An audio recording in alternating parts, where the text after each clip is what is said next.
Welcome to our third episode in cardiovascular disease. In this section, we'll look at the widespread use of these toxic substances that I choose to call toxic candies. The rationale for that name will become clear to you as we go through this episode. We'll look at the mechanism by which these substances are supposed to work. We'll provide you with a plausible explanation as to why there are 7 such compounds licensed for use in the USA and 5 such compounds licensed for use in the UK.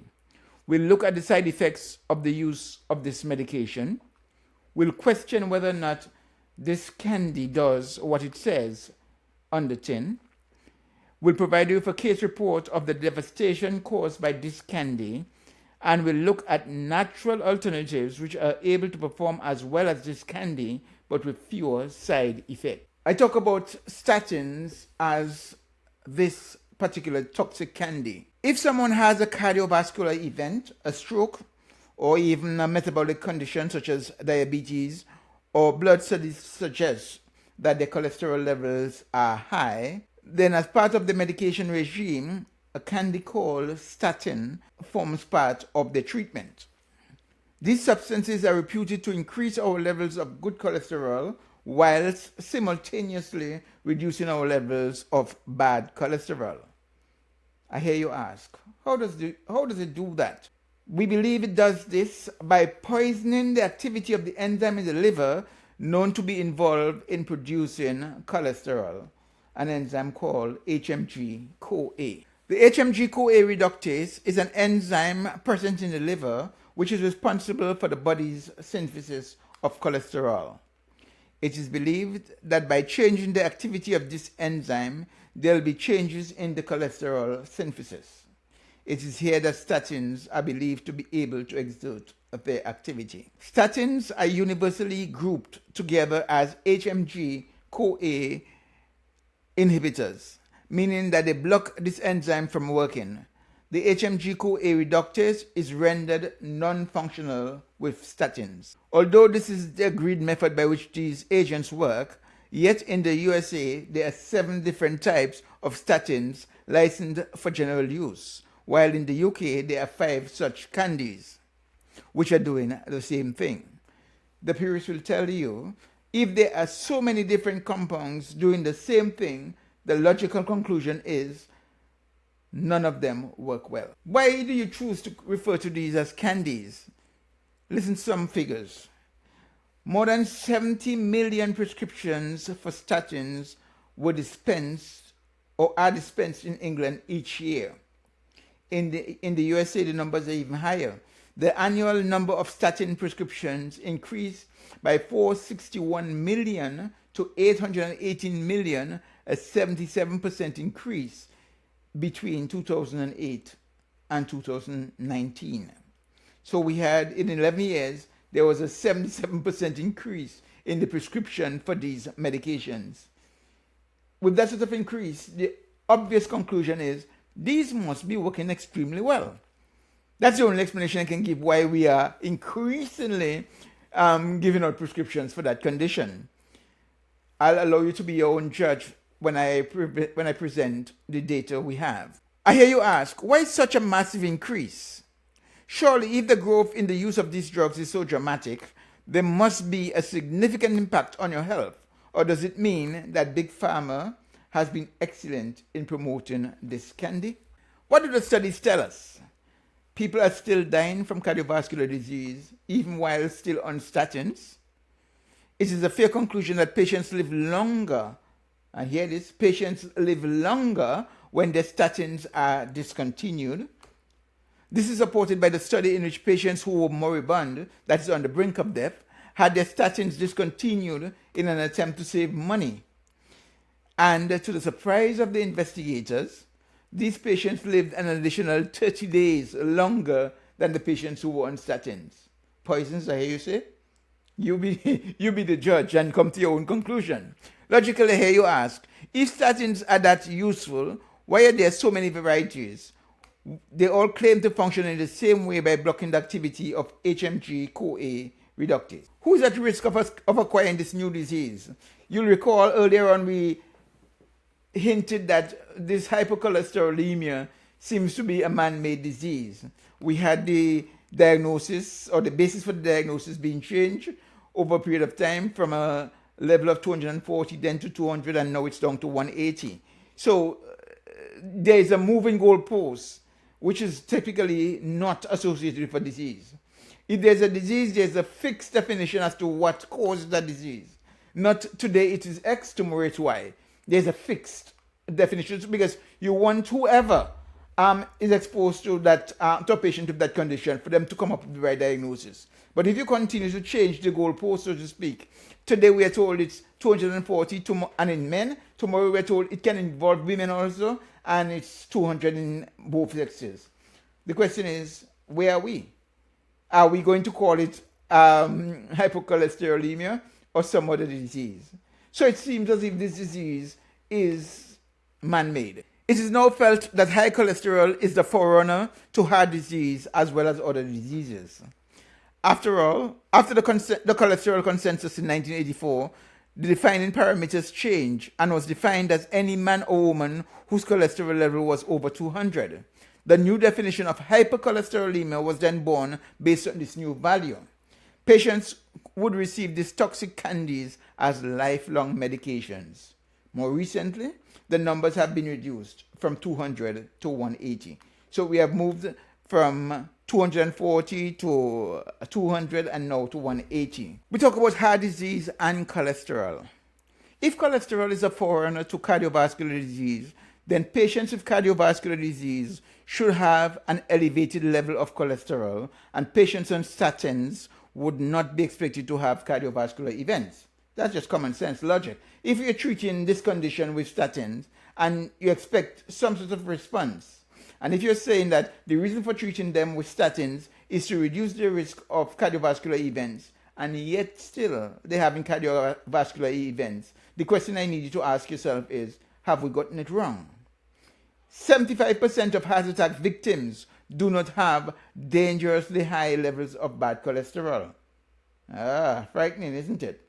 We're treating you for a condition which can only be effective in 25% of our patients with cardiovascular disease, because 75% of heart attack victims do not have dangerously high cholesterol levels. Yet we see the hike in the number of prescriptions for statins. The question is, why? Let's continue. So, could it be that high cholesterol levels have very little to do with heart disease? You answer the question. Could it be that the disease of hypercholesterolemia is simply a man-made disease, and the increasing use of statins to lower cholesterol level is of doubtful value? So I'll take that again. So could it be that high cholesterol levels have very little to do with heart disease? After all, 75% of our heart attack victims have normal cholesterol levels. Could it be also that the disease of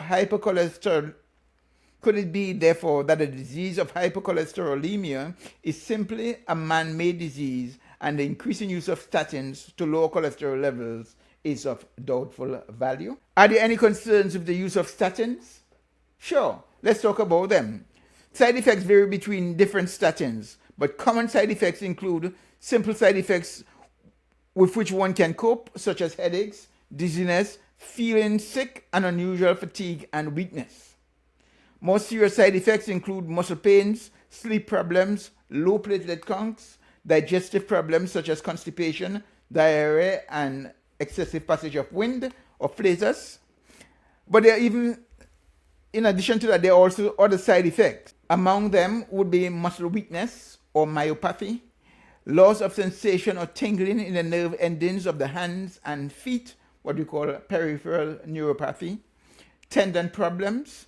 When I say tendon problems, I mean tendon rupture. For some reason, you're probably doing some exercise and your tendon just gives way. Right? Statins can also cause muscle inflammation or swelling and damage. With this list of side effects, it is little wonder why some refer to these medications as toxins. So there you have it. After looking at these side effects and these complications associated with this candy, one has to consider it to be toxic. And there's the evidence. From a purist standpoint, they are metabolic toxins designed to arrest the activity of HMG-CoA, which is the enzyme involved in the synthesis of cholesterol in the liver. Just in case you say, well, I'm just chatting, I'm just talking without any evidence, I'll take you home to a local case that happened just down the road from me. A story of a gentleman we'll call MK from Wales. This 47-year-old man now finds himself unable to walk and is confined to a wheelchair because of statins. He started taking the statins 4 years ago to treat his high cholesterol. Initially, he had no problems, but noted he was struggling to get out of bed in the mornings. This was preceded by fevers, muscle aches, temperatures at nights over a 9-month period. He lost his ability to stand or walk. He had to quit his job and now uses a wheelchair full time. The diagnosis is necrotizing myopathy. They cause statins. He is now on a mission to warn the public of the effects of this commonly used drug. He's only 47. The only thing that he did wrong was, the only thing that he did was to take the statins that his doctors prescribed. Now he's wheelchair bound, he cannot work, he has to depend on others to care for him. This condition is not going to get better. It will eventually see him to his grave. Is that what medication is supposed to do? I thought medication was supposed to help us to get better. This one is helping us to get sicker. All right? So, these candies or these statins, one needs to think twice about their continued use. Because once you go on them, or once you start taking them, the advice is to continue to take them for the rest of your life. So it's a slow, continuous way of reducing your lifespan. Now you ask, with so many statins, about 7 in the USA and 5 in the UK, how does it work? Statins are promoted as medications which are designed to lower your LDL cholesterol levels, while simultaneously increasing the levels of your good cholesterol or HDL. How is this possible, I hear you ask? If the proposed mechanism of action is blocking the enzyme which is responsible for making cholesterol, are we being misled, or are there other mechanisms at work? It has been advanced as a necessary therapeutic and prophylactic step against cardiovascular disease. But the patients are still dying of cardiovascular disease while on statin, and in some cases seem to hasten the time of death in these individuals. So does this medication do what it says on the tin? A question I leave with you. One wonders whether the given mechanism by which it works is accurate. There are several naturally occurring substances which reputedly functions by blocking the action of HMG-CoA, but without the horrendous side effects seen with statins. We will speak a little bit about the role of LDL in atherosclerosis and cardiovascular disease. We now know that LDL plays a key role in the development and progression of atherosclerosis and cardiovascular disease. LDL, though, consists of several subclasses of particles with different sizes and densities. The subclasses include a large buoyant type of LDL and another small, dense, lower density lipoprotein. It has been documented that the small, dense LDL has a greater atherogenic potential than that of the LDL fractions. I'll take it again. It has been documented that the small, dense LDL has a greater atherogenic potential than that of other LDL fractions. It has also been realized that small, dense LDL proportion is a better marker for prediction of cardiovascular disease than that of the total LDL, which is measured in current practice. Okay, so what we're saying here is that in trying to determine who is at increased risk of developing cardiovascular disease, we started off on the wrong footing. Instead of measuring LDL that we do currently, we should be focused more on measuring the small, dense LDL, which is atherogenic and has a greater risk to the causation of cardiovascular disease. In other words, it's better at causing cardiovascular disease than just LDL. Circulating small dense LDL readily undergoes multiple atherogenic modifications in blood plasma. This further increases its atherogenicity. Modified LDL is a potent inducer of inflammatory processes associated with cardiovascular disease. Hypercholesterolemia is one of the well-understood risk factors for atherosclerosis, and the cholesterol-lowering therapy in the form of statins are widely used in clinical practice for treatment of cardiovascular disease. Interestingly, the cardiovascular disease risk reduction achieved in clinical studies was not higher than 30%. So with all these candies floating around, they only help to reduce the risk of cardiovascular disease by a mere 30%. This suggests that other important risk factors must be taken into account. The consensus now is that there are two main phenotypes defined on the basis of plasma LDL profile. There's a phenotype A, which is characterized by the large, buoyant LDL type particles, and a phenotype B, which is characterized by the small, dense LDL particles. Phenotype B has been reported in a number of diseases, including metabolic disorders, obesity, metabolic syndrome, and type 2 diabetes, and is considered to be a risk factor for coronary heart disease. The phenotype is associated with elevated levels of plasma triglycerides, that's phenotype B, reduced HDL levels, and high hepatic lipase. The predominance of small dense LDL is currently accepted as a risk factor for cardiovascular disease by the National Cholesterol Education Program. Detection and measurement of modified LDL is a better marker for increased atherosclerosis and hence cardiovascular disease. Patients with high cholesterol and statins. The clinical studies have shown us that statins are only useful in reducing cardiovascular disease in 30% of cases. We are missing the boat and may be over-treating patients with this toxic substance. It appears that the test we are using to indicate who's at risk for cardiovascular disease is all wrong. And instead of assessing total cholesterol and LDL levels, we should instead be assessing the levels of small, dense LDL particles, and then only treating those with the phenotype B with cholesterol-lowering drugs. So what we're saying is, as we said before, there are two different types of phenotypes which cholesterol influences. There's a phenotype A, which has a predominance of the high molecular weight LDL particles, which are not atherosclerotic. And there's a phenotype B, who has the small, dense LDL particles, which are very atherosclerotic. What we're saying here is that before we can start individuals on statins, because only 30% it only tends to help in 30% of patients, we should probably approach it differently.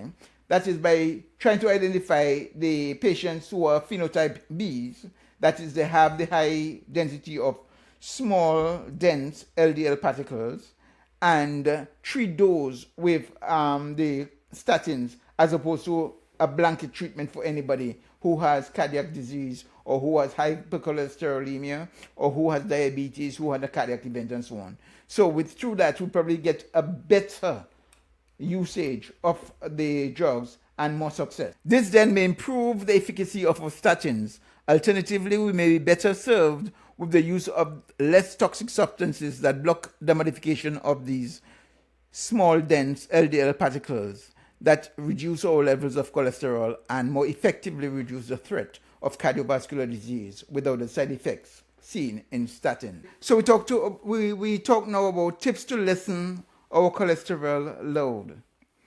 We'll just run through a list of them and then pause to explain them. We talk about banning trans fats, scaling back, get moving, fill up on fiber, go fish, up for olive oils, go nuts, and chill out. What do I mean by that? When we wish to reduce our cholesterol load quickly, one suggestion is to ban the use of trans fats. This is an action we would encourage from those responsible for safeguarding our health. It requires education and legislation. If this fails to be actioned, our next best option is to scale back on our use of these known sources of trans fats. We know that the use of these products containing trans fats improve the taste of foods, but since their intake increases our risk of cardiovascular disease, the next best advice is to scale back on our intake of those foods. Let me talk about getting active. Getting your blood pumping by doing exercises will reduce your cholesterol load. Being active helps your body move the bad cholesterol to your liver, where it can be removed out of your system. This does not mean that you need to join a gym or go on long daily walks. It could help if you seek out chances to move every day. We talk about fiber in our diets as a means of reducing our cholesterol levels, and you wonder, how does that work? The fiber we're talking about is soluble fiber, which is found in a number of plant products, such as dates, figs, barley, beans, eggplants, okra, nuts, apples, grapes, citrus fruits like oranges, grapefruits, and such like, prunes, oats, particularly uncooked oats. 5 to 10 grams of 5 to 10 grams of soluble fiber a day decreases our LDL levels. We also spoke about go fish. Try to consume 2 to 4 servings of fish per week. The omega-3 fats in fish is heart healthy, and by replacing red meat with fish, we will lower our cholesterol load by reducing our exposure to saturated fats, which are in abundance in red meat. Beware that some fishes like shark and swordfish and king mackerel are high in mercury, which can increase your risk of heart disease.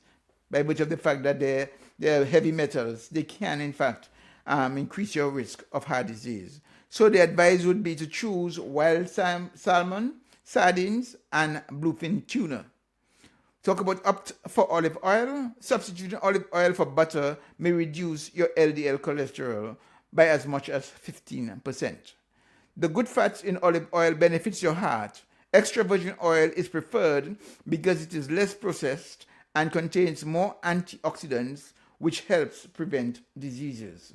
Go nuts. Most nuts will lower your LDL levels. They contain sterols, which, like fiber, keep the body from absorbing cholesterol. So although we spoke about cholesterol earlier, the connection may not have been made in terms of what's the value of the fiber in the diet. Essentially reduces the amount of cholesterol absorbed. Chill out. Many people would like that. By just relaxing, it helps to reduce your stress levels. You ask, well, how do I relax? I thought I was always relaxed. We can get involved in activities which helps to keep us more relaxed. We talk about a little bit of yoga, reading a book, go out for coffee, having a massage. Those kind of things help to take your minds off the stressful events of the day, and as such has some beneficial effects to your heart. Let's look at the value of spice. You realize that foods from the Caribbean, from Asia, and even some African countries are highly spiced. Although they add to the taste of the food, it is found that spice has some cardiac benefits. So adding extra seasoning to your food, be it cinnamon or your beverages like garlic. Adding extra seasoning to your food, be it cinnamon to your beverages or garlic or curry, ginger, black pepper or coriander will not only increase the flavor to your foods, they can also improve your cholesterol loads.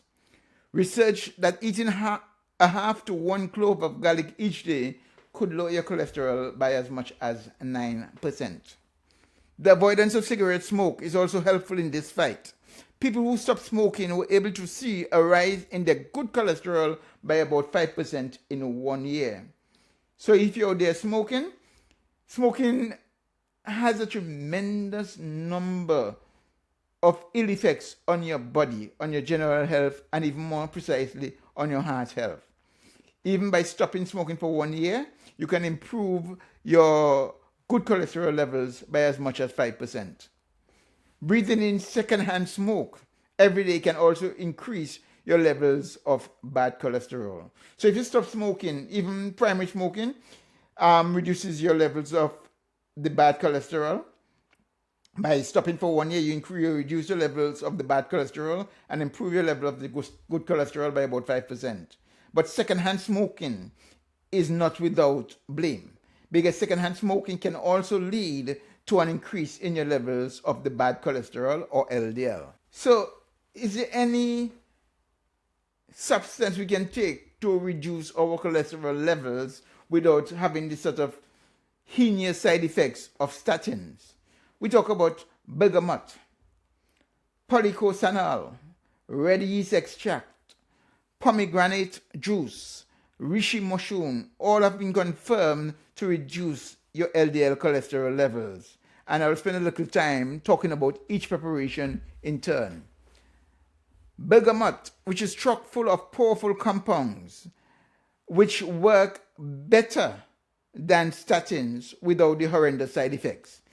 Imagine replacing your toxic candies with a single effective side effect free remedy, one that helps keep your cholesterol and triglycerides in normal range and causes no side effects. Bergamot is a citrus fruit unlike any other. It is yellow in color like a lemon, but the size of an orange, but much more bitter than grapefruit. In just 30 days of use, you can expect a 37% plunge in your LDL cholesterol levels just by using bergamot for 30 days. 49% decrease in triglycerides and 22% drop in your blood sugars. So let's go through that again. If you choose to use bergamot, after 30 days, you can expect a 37% plunge in your LDL cholesterol levels, a 49% decrease in your triglyceride levels, and a 22% drop in your blood sugar levels. So it is not only good for heart health, it also indirectly can be helpful to the diabetic patient. You ask, how does bergamot work? The citrus fruit helps your body by naturally blocking one of the enzyme HMG-CoA reductase, we come back to that, needed for cholesterol production. That's the same thing that the statins are supposed to do, but with tremendous amount of side effects. But bergamot does it without any side effects. Bergamot is able to inhibit this enzyme, thereby keeping cholesterol production in check. Note by HMG-CoA reductase is more active in the presence of high glucose levels. So if you're diabetic and your blood sugar is poorly controlled, you find HMG-CoA being more active, producing more and more cholesterol. Bergamot can snap that by reducing your loads of glucose. Bergamot contains numerous powerful flavonoids and is available in tablet form, so relatively easy. You can easily get it from Amazon also. The manufacturer recommends a therapeutic dose of 2 tablets before dinner on an empty stomach for the first 30 days, and then 1 capsule daily as maintenance, again on an empty stomach. So there you have it in terms of how you could take bergamot. We also come to another compound which can be used. Incidentally and interestingly, this compound was discovered in Cuba. It's a sugarcane extract. So this sugarcane extract, called polycosanol, has been shown by Cuban research scientists to dramatically reduce cholesterol levels. In head-to-head studies of 10 milligrams of polycosanol to 10 milligrams of pravastatin, statin, in patients with high cholesterol levels taken with their dinners after 8 weeks, the statin group had the LDL levels drop by 15.6%. The total cholesterol dropped by 11.8%. In the polycosanol group, the LDL levels dropped by 19.3% and the total cholesterol by 13.9%. So there you have it. Polycosanol was able to do the same thing that one of the statins, the pravastatin, does, but does it much better with no side effects. The HDL level of the statin group remained the same, while the polycosanol group had a 15.7 increase in the HDL levels. So not only did they drop the LDL levels and the triglyceride levels, as well as the total cholesterol. It also increased the amount of HDL, or the good cholesterol, by 15.7%. We look now at the 5 most effective cholesterol supplements in 2023. Since about 40% have high levels of cholesterol, it behooves you to take note if you are to reduce your risk of cardiovascular disease. Since about 40% of us have high cholesterol levels, it behooves you to take note if you are to reduce your risk of cardiovascular disease and strokes. We invite you to try plant sterols. They help to maintain healthy cholesterol levels by limiting the amount of cholesterol that enters your body and simultaneously reduce how much cholesterol the body produces. We speak about red rice yeast. This is a type of rice which has been fermented with yeast. This rice helps to reduce your cholesterol because it contains monocholine K. Monocholine K is highly effective in lowering LDL cholesterol. Bergamot has been spoken about above, and we looked at the virtues of bergamot in terms of reducing your cholesterol levels, your LDL levels specifically, and improving your HDL levels. Garlic, a common substance that we use for seasoning our foods. About 300 milligrams of garlic can reduce your LDL levels by 16.3%, and it overall reduces your cholesterol load by 12.4%. Hence, you have a number of commonly readily accessible substances which can help to reduce your cholesterol levels, which can do so as effectively or even more effectively than statins, but noticeably without the side effects. So this brings us to the end of Cardiovascular Disease episode 3. Here we have recognized that statins are widely used. Although the amount of these medications prescribed seem to be rising, they seem to fail in doing the job for which they are prescribed. Individuals still die of cardiovascular disease despite being on statins. Patients are seen to live longer when coming off statins, and statins are shown to be effective in only 30% of patients for whom they prescribe. Yet we see the number of prescriptions for statins ballooning, getting out of hand, and they're effective in only 30% of patients. So what are we doing? Why are we using so much of the statins which are generally of no effect and help to kill us more quickly and cause a tremendous amount of side effects? The side effects from statins are numerous and can be deadly, hence they are referred to as toxic candies. There are other options available for reducing our cholesterol load. I thank you.